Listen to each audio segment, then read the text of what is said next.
ঢাকা আন্তর্জাতিক চলচ্চিত্র উৎসবের শেষ দিন জাতীয় জাদুঘরে আসেন সাংস্কৃতিক উপদেষ্টা। তিনি তার বক্তব্যে বলেন, আমি যেমন বললাম যে আমাদের হাতে অনেক কাজ, কিন্তু আমাদের হাতে সময় খুব কম। এই অল্প সময়ের মধ্যে একটা প্রপার ফেস্টিভ্যালের স্ট্রাকচার তৈরি করা সম্ভব না, কিন্তু আমরা কাজটা ইনিশিয়েট করতে চাই। আমরা কিছু ইতিমধ্যে মন্ত্রণালয়ে নিজেদের মধ্যে আমরা আলাপ আলোচনা করেছি কয়েকটা মিটিংয়ে। সামনের দিকে হয়তো আমরা এটা কিছু আপনার একটা রেজাল্ট দেখতে পাবেন। কিন্তু যেরকম আমি আগেও বলছিলাম মঞ্চে যে আমরা শুরুটা করতে পারবো, কিন্তু এইটার ফিনিশিং লাইনে হয়তো আমাদের পৌঁছানো সম্ভব হবে না। এটা নির্বাচিত সরকার হিসেবে ভাই একটা প্রশ্ন ছিল, যদি ফেস্টিভ্যাল নিয়ে কারো কোনো কোয়েশ্চেন, ফেস্টিভ্যাল রিলেটেড, বাট হচ্ছে রিসেন্টলি সিনেমার টিকিটের একটা মূল্য বেড়েছে, এটাকে এফেক্ট করবে? আমি ওই প্রসঙ্গে বুঝতে চাই না, এবার এটার মধ্যে থাকতে চাই।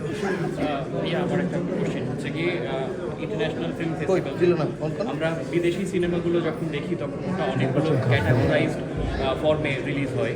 হ্যাঁ, তো আমাদের দেশে এই ফিল্ম যে মানে রিসেন্টলি সার্টিফিকেশন বোর্ড হয়েছে, এটা নিয়ে আমি মন্তব্য করাটা মুশকিল।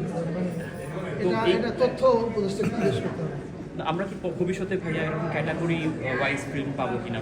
মানে এই জায়গাটা হলে আমার মনে হয় যে ফিল্ম অনেক উন্নত হতে পারে বলে মনে হয়। এটা তথ্য উপদেষ্টাকে জিজ্ঞেস করতে হবে, কারণ এটা আমার মন্তব্য।